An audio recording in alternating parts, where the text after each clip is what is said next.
Bonjour à tous et bienvenue sur la chaîne Wrestling Love. On se retrouve aujourd'hui pour une toute nouvelle vidéo. Alors dans cette vidéo, nous allons parler exclusivement de shows qui se sont été diffusés sur le Wrestle Universe. Nous allons parler tout d'abord de Ganbare. Nous allons parler du show Ganbare Bad Communication 2021. C'est un show qui s'est déroulé le 7 avril au Korakuen Hall, qui était donc en live au Korakuen Hall, qui était en live contrairement au deuxième show dont on va parler dans cette vidéo. C'est le show Tokyo Joshi Pro Go Girl Women Only Free Show, qui a donc la particularité comme le dit son nom, d'être ouvert seulement, enfin il y avait que seulement des femmes dans le public. Voilà, donc c'est une particularité de ce show Tokyo Joshi Pro qui était lui donc diffusé le 7 sur le Wrestle Universe, mais tourné le 4 avril tourné le 4 avril. Et donc voilà, c'était un show de construction, un TGP qui continue de construire donc le gros show qu'il va y avoir le 17 avril prochain, show qui s'appelle Still Incomplete. Et donc on va commencer cette vidéo par la review de Ganbare Bad Communication, show qui contenait donc notamment un match de championnat GWC pardon, Six Man Tag Team, qui est donc le championnat qui tourne le plus souvent chez Ganbare actuellement, étant donné que le championnat Independent Junior Heavyweight est passé chez GTO, après que Chota ait perdu le titre contre Arata, donc chez GTO. Et donc on va commencer la review de ce show avec l'opener où on avait un tag team match avec Minoru Fujita et Yasu Urano qui affrontaient Katsuzaki Shunosuke et Shu Sakurai. Ça a duré 13 minutes, victoire de Fujita et de Yasu Urano. J'ai trouvé plutôt logique. Alors personnellement, je suis pas fan de l'opener. Honnêtement, il est bien. Personnellement, j'ai mis 3,25 quand même. Hein. Je suis pas fan. Je pense que c'est peut-être un peu trop long pour moi pour que je mette une note plus haute. Voilà, pour moi, c'est pas. C'est trop long pour être un opener. Clairement, enfin, ça me paraît logique. Vraiment, tu sentais que ça tirait. Il y avait pas mal de faux finish et que vraiment ils ont pris leur temps pour construire, alors que c'est juste un opener et vraiment c'est pas spécialement ce que j'ai besoin pour un opener personnellement, et même c'est peut-être pour le coup, ils en ont fait trop pour moi, même si bon, le match reste bon, hein, le match reste bien bon en ring, j'aurais pu mettre 3,5, mais la note est vraiment descendue plus le match durait, et du coup je pouvais pas être investi jusque toute la fin du match, même si voilà, ça reste un bon match. Minoru Fujita fait une performance assez cool dans le match, une bonne équipe avec Yasu Urano que j'aime bien. Shu Sakurai, c'est une catcheuse que j'aime beaucoup, honnêtement je la vois pas souvent, je crois que c'est peut-être la deuxième fois que je la vois catcher, mais vraiment elle est cool, vraiment elle dégage des bonnes ondes et tout. Moi j'aime beaucoup Shu Sakurai, et bah voilà, clairement ça restait un bon opener, mais peut-être un peu trop long, malheureusement, pour ce qu'il était. D'ailleurs, il était plus long que pas mal de matchs. Je crois que c'est le troisième match le plus long sur la carte. Enfin voilà, c'est quand même assez compliqué.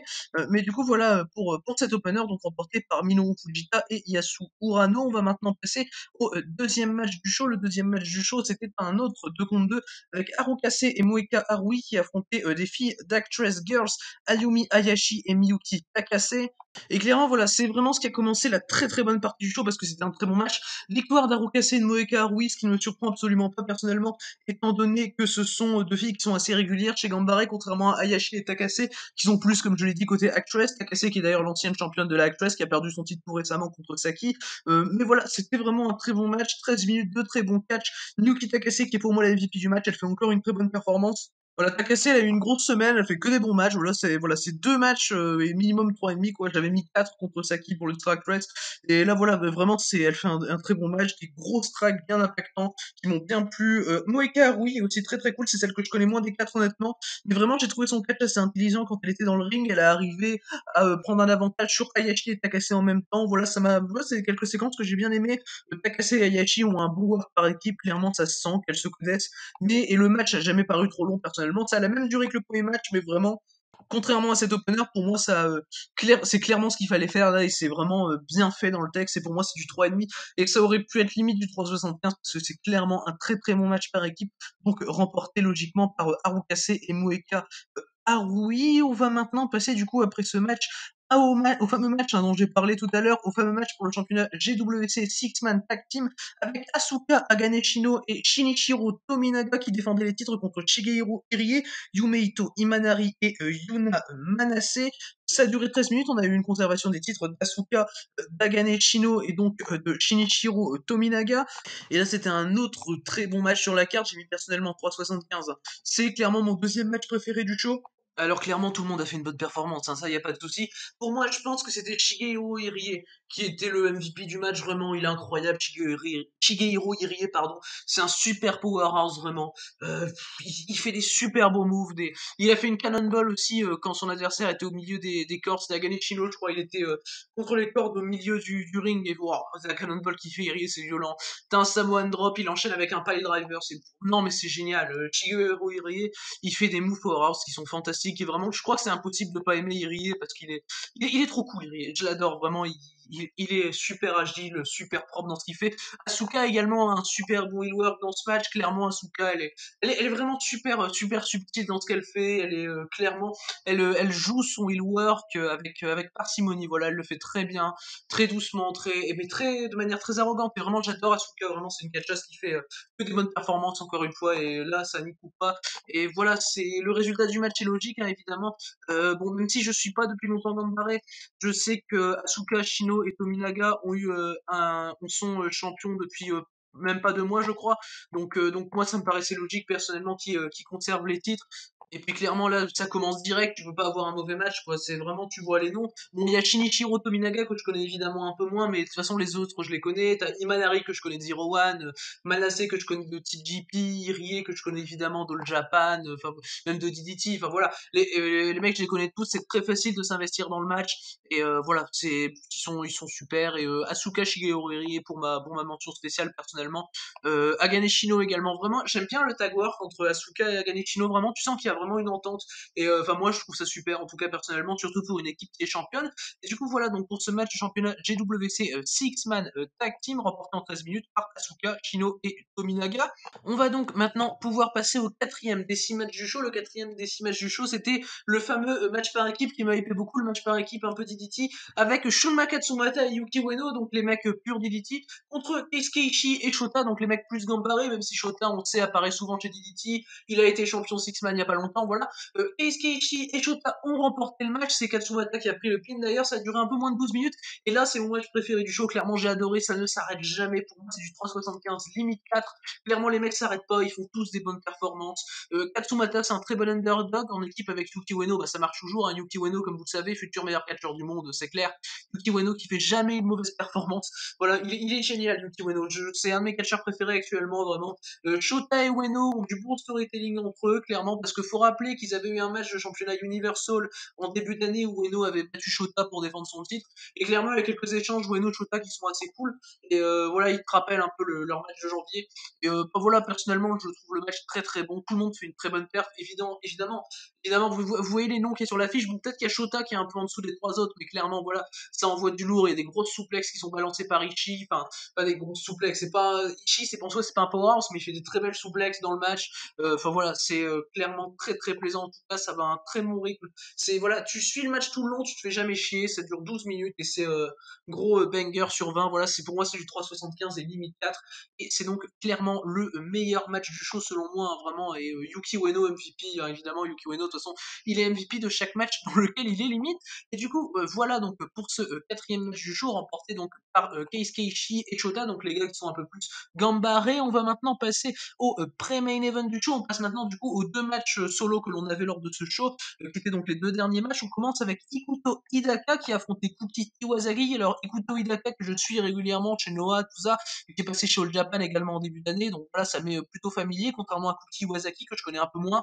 Et clairement, là, on a eu le droit à un très très bon match d'un peu moins de 16 minutes, avec une victoire de Kuki Iwasaki. Personnellement, ça m'a pas dérangé, voilà, c'est un très bon match solo. Pour moi, c'est du 3,5, voilà, avec, je pense que ça aurait peut-être pu être un peu plus bas dans la carte, vraiment peut-être un ou deux matchs plus bas, mais pas plus, voilà, fallait pas trop toucher non plus. Et les deux sont super bons. Hidaka qui fait tout le temps des bons matchs contre tout le monde malgré son âge, malgré le fait qu'il commence à prendre un peu de l'âge. Enfin, mine de rien, il a pas 50 ans, hein, Ikuto Hidaka, donc voilà, ça va corps, ça va corps. Ikuto Hidaka, il a quoi? Il a 48 ans, 47, 48 ans. Enfin, voilà, et il est super bon, Ikuto Hidaka. Chaque match qu'il fait, moi, je prends toujours plaisir à voir ses matchs. Et bah, clairement, voilà, que ces matchs contre Kuki Iwasaki là, qu'il le prouve, surtout que Kuki Iwasaki, bon, c'est pas le gars que je connais le plus, et donc ça a réussi quand même à m'investir, voilà. Parce que je commence juste Gambaré, faut savoir, c'est mon deuxième show de la Gambaré, hein, ce show Bad Communication 2021. Et donc clairement, en tout cas, voilà, c'était clairement un très bon pré-main event, voilà, que je conseille. Mais clairement, tout le show était conseillé, hein, de toute façon, vous voyez mon appréciation globale de chaque match, c'est du très très bien, clairement, tout le long du show. Et du coup, donc voilà pour ce pré-main event remporté par Cookie Wazaki en 15 minutes 30. On va maintenant passer au main event, le main event qui était un Fluorescent Light Tubes Deathmatch entre Takashi Sasaki et Ken Oka. Alors vous savez, j'aime pas trop le deathmatch, mais là j'ai vraiment bien aimé le match. Clairement, bah de toute façon de base j'étais super investi dans le show, ça a dû aider, et clairement j'étais vraiment investi dans ce deathmatch, ce qui est quand même plutôt rare pour ma part. Vraiment c'est du 3,5 pour moi, c'est quand même assez rare que je mette 3,5 à un deathmatch. Alors clairement, vraiment, les deux ont fait une très bonne performance. Voilà, Ken Oka dans un deathmatch, pour le coup, c'est un peu surprenant, mais voilà, vraiment, il fait une très bonne performance. Sasaki aussi, Sasaki, il fait vraiment Sasaki, c'est un des catcheurs deathmatch que je préfère pour le coup. Vraiment, il est plus au sol dans ce qu'il fait, voilà, et pour un catcheur deathmatch, évidemment. Bon, la seule chose qui m'a dérangé, c'est que vers la fin, t'as un kick-out à 1 d'une super plaque sur des chaises, qui m'a vraiment dérangé pour le coup, mais vraiment, à part ça, la construction du match est très cool selon moi. Victoire de Takashi Sasaki qui me paraît assez logique personnellement. Mais voilà, Ken Oka, pour un non-catcheur deathmatch par rapport à Sasaki, je trouve qu'il s'est super bien débrouillé. Et vraiment, tu sentais que Ken Oka, il voulait donner le meilleur de lui-même, et il l'a fait, et clairement, ça a duré 18 minutes. Ça m'a même pas paru trop long, et le fait que ça dure 18 minutes, ça montre également que Ken Oka a donné le meilleur de soi-même, et que le storytelling est bien fait, voilà, clairement est bien fait. Un catcheur deathmatch contre un non-catcheur deathmatch. Et moi, j'ai trouvé ça très bien, personnellement, voilà. Le match est bon, voilà, des gros coups de light tubes bien stiff qui s'envoient dans la gueule, personnellement, j'ai bien aimé, voilà. Les coups de light tube, c'est quelque chose qui me dérange pas dans le deathmatch pour le coup, donc voilà, j'ai vraiment bien aimé ça. Ces passages-là, surtout que bah, de toute façon c'était la Steep, c'était un fluorescent light tubes deathmatch, donc il allait fatalement avoir ça. Donc voilà, j'étais prévenu, et de toute façon j'ai bien aimé. Mais du coup voilà, pour ce match remporté donc par Takashi Sasaki en un peu moins de 19 minutes, ce que j'ai trouvé donc personnellement assez logique, et puis même après le match, tu vois Kenoka il est à terre, vraiment il a du mal à se relever. Bah, clairement tu sens que Kenoka, voilà, il est allé au bout du bout, et clairement il fait une très bonne performance selon moi. Du coup, voilà pour ce main event, donc remporté par Takashi Sasaki. Voilà pour ce show Gambare. Bad Communication. Alors, personnellement, j'ai trouvé tout le show très bon, hein. Clairement, je commence juste Gambare, et je suis déjà très satisfait des shows. S'il y a un match à conseiller, personnellement, c'est le tag Ichi et Shota contre Katsumata et Ueno. Mais clairement, tout le show est excellent. Le match GWC de Six Man, le main event, le tag Actress contre Gambare, c'était que des super matchs. Peut-être l'opener un peu moins à conseiller, mais sur le reste, foncé, clairement, que des très bons matchs dans ce show qui est vraiment dans l'ensemble très solide. Et du coup, voilà pour ce show Gambare. On va maintenant pouvoir passer au show Tokyo Joshi Pro Wrestling, au show Go Girl Women Only Free show qui a donc été diffusé le 7 avril. 7 avril où il y a eu énormément de shows qui ont été diffusés. Il y en a eu, du coup, le 7 avril, il y en a eu 5 qui ont été diffusés, et encore seulement du côté du Wrestle Universe. C'est pour vous dire la grosse journée qu'on a eu le 7. Du coup, on va commencer à reviewer ce show, donc qui était, comme je l'ai dit un peu plus tôt, où il y avait seulement des femmes qui pouvaient aller dans le public, vu que le concept original est cool pour le coup. Et on a commencé avec l'opener Mirai Mayumi contre Moka Miyamoto, ça dure un peu moins de 8 minutes, victoire logique, hein, de Mirai Mayumi contre la rookie Moka Miyamoto. C'est clairement le genre de match qui me donne vraiment le sourire. Vraiment, il y a de la bonne technique, vraiment, c'est un bon opener, c'est pas trop long. Miyamoto est très jeune, mais vraiment, elle peut faire de très bonnes performances, comme dans ce match. Mayumi fait des très bonnes soumissions, vraiment, c'est pas trop long, et pour moi, ça fait bien le taf dans ce que ça veut faire. Mirai Mayumi qui a du momentum, qui gagne contre la rookie Miyamoto, qui gagne de l'expérience. Moi, je trouve ça super, personnellement. Voilà, le match est bien mené, l'in-ring est bon, les personnages, enfin, surtout celui de Moka Miyamoto, pour le coup, j'aime beaucoup. Et voilà, moins de 8 minutes, pour moi, c'est l'opener idéal, et c'est un bon 3,25 qui m'a aidé vraiment à entrer dans le show. De toute façon, autant tous les matchs TGP pour moi, c'est du bonheur. Vraiment, les shows TGP, c'est du bonheur de bout en bout pour moi. Voilà, c'est ma fédération préférée. Et voilà, tous les matchs, c'est. Non, je vais en parler, mais tous les matchs, c'est du bonheur, hein. Tous les matchs du show.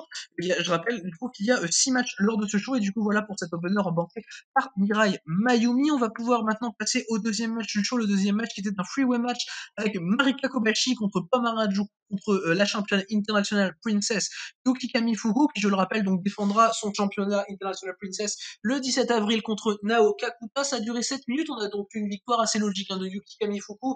J'ai vraiment adoré le match. Marika Kobashi a été très cool. Vraiment, je l'ai adoré dans son character work, tout ça. Vraiment, au tout début du match, t'as Kamifuku et Harajuku qui s'attaquent tous les deux à Marika Kobashi. Personnellement, ça m'a vraiment fait rire. Voilà, vraiment. Comme Harajuku, elle me fait rire quand elle place ses petits coups de pied dans le coin sur Marika. C'est toujours assez drôle. Voilà, voilà, je les adore, les trois, je les adore, clairement.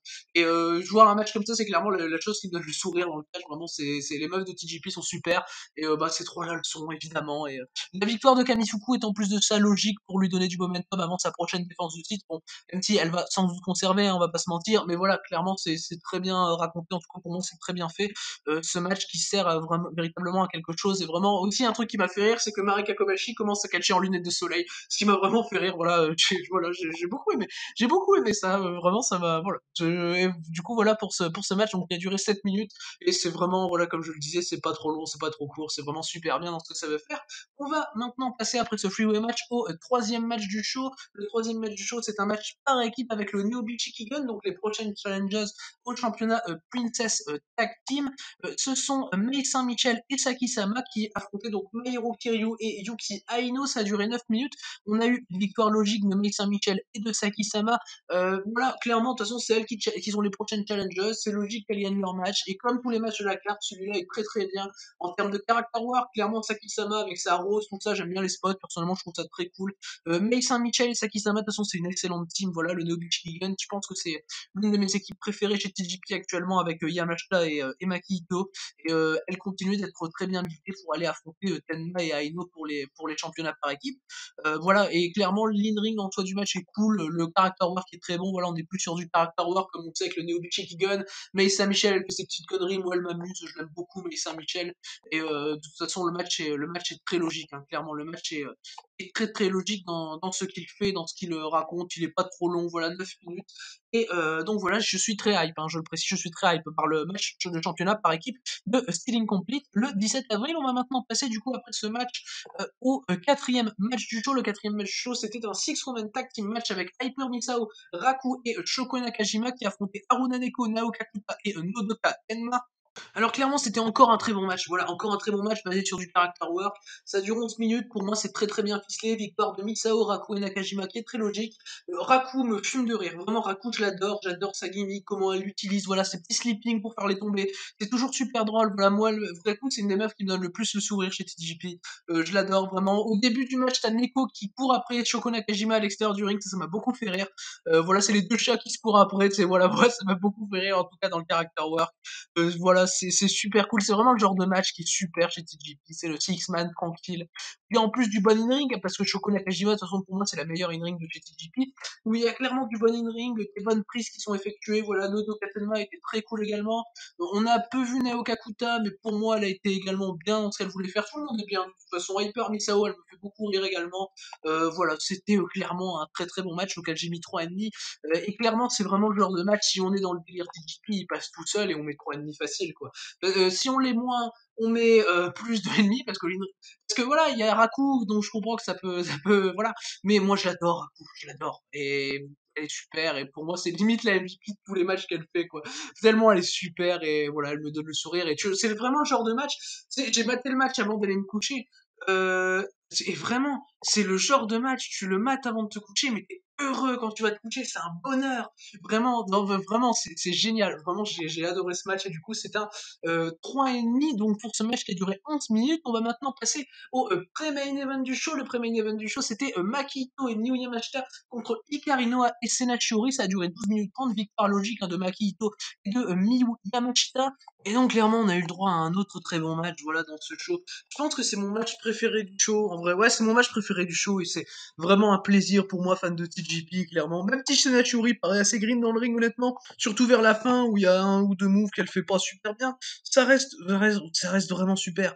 Et vraiment, Senachuri, même si elle est green, elle est super, et elle me divertit beaucoup. L'équipe de Makito et Miyu Yamashita me divertit également beaucoup. Gros kick de la part de Miyu Yamashita, et Makito me fait super rire, vraiment, quand elle fait semblant de pleurer et tout ça, avec sa gimmick et tout, c'est super bien fait. Elle est super charismatique, Makito, elle fait un super match, et tout le monde fait un super match. De toute façon, même Icarinoa, vraiment, j'en ai peut-être un peu moins parlé depuis le début que je parle du match. Icarinoa est super, clairement, c'est une catcheuse qui est excellente. Icarinoa sur le ring, elle fait des très bons trucs. Elle vend très bien l'équipe de Yamashita, voilà, et vraiment, tout le monde a été bon, tout le monde a très bien joué son rôle. C'est un match qui m'a jamais paru long, qui était vraiment super bien fluide et super digeste, et vraiment, c'est le genre de match que j'adore voir. C'est clairement le genre genre de match que j'adore voir, où tu as du bon in-ring, du bon character work et voilà, c'est clairement super et que demander de plus? Voilà, moi ça me divertit, j'adore et donc voilà, c'est un très bon pré-main event selon moi. La victoire de Maki Itoh et de Miyu Yamashita est donc logique. On va maintenant passer après ce match au main event du show qui était un six-woman tag team match avec les Magical Sugar Rabbits, Mizuki et Yuka Sakazaki qui faisaient équipe avec la rookie Arisu Endo et les trois affrontaient Miyu Watanabe, Suzume et la championne Princess of Princess Rika Tatsumi. Alors clairement c'était un très bon six-woman, mon deuxième match préféré du show, il dure un peu moins de 13 minutes et c'est vraiment, de toute façon le show est excellent, le show est super digeste, super beau à voir et là encore c'est du 3,5, voilà j'ai mis quasiment 3,5 à tous les matchs, vraiment mon deuxième match préféré du show, Sakazaki pour moi et la MVP, clairement c'est un plaisir, les face-off avec Miyu Watanabe, Sakazaki c'est un plaisir, Arisu Endo qui fait toujours une performance très très bonne. Clairement, Arisu Endo, je la trouve super pour une rookie, vraiment. Pour moi, c'est probablement la meilleure rookie du Joshi actuellement. Elle a été super dans ce match et elle m'impressionne en tout cas. Arisu Endo, Rika Tatsumi est super. Moi, je marque sur Rika Tatsumi complètement. Je marque, je marque vraiment. Et voilà, j'adore tout le monde. Et que dire de ce match? Vraiment, c'est du très bon in-ring. Sakazaki qui à un moment fait une assez longue soumission sur Watanabe. Moi, personnellement, j'ai bien aimé ce spot. Bah, voilà, c'est vraiment du bon in-ring. C'est vraiment un match pur TGP, un super main event que j'apprécie super facilement et qui est super digeste selon moi. Voilà, il est pas trop long en plus. Et pour vous dire, il est plus court que l'opener de la Gambare. Pour vous dire un peu le truc. Mais voilà, mais c'est super et c'est pour moi meilleur. Voilà, parce que vraiment c'est super digeste et les filles de TGP sont super. Et enfin voilà, clairement c'était un excellent match en tout cas ce main event remporté donc assez logiquement par Rika Tatsumi, Miyu Watanabe et donc leur coéquipière qui n'était autre que Suzume. Du coup, voilà pour ce main event qui était donc très bon, auquel j'ai mis 3,5. Voilà donc pour ce show. Tokujoshi Pro Go Girl Women Only Free Show. Personnellement, si j'ai un truc à recommander du show, c'est regarder tout le show parce que tout le show est super. Et voilà, et pour moi, si un match plus que les autres, c'est le tag avec Ito Yamashita, mais tout le show est super. Il prend 1 heure et demie à mater, il est excellent. Il est excellent ce show tout du long. Et du coup, voilà donc pour cette review de Gambare ainsi que de TGP. Merci à vous d'avoir écouté cette vidéo. On se retrouve très bientôt pour les prochaines vidéos et il y en aura beaucoup cette semaine. Et du coup, d'ici les prochaines vidéos, je vous dis à la prochaine.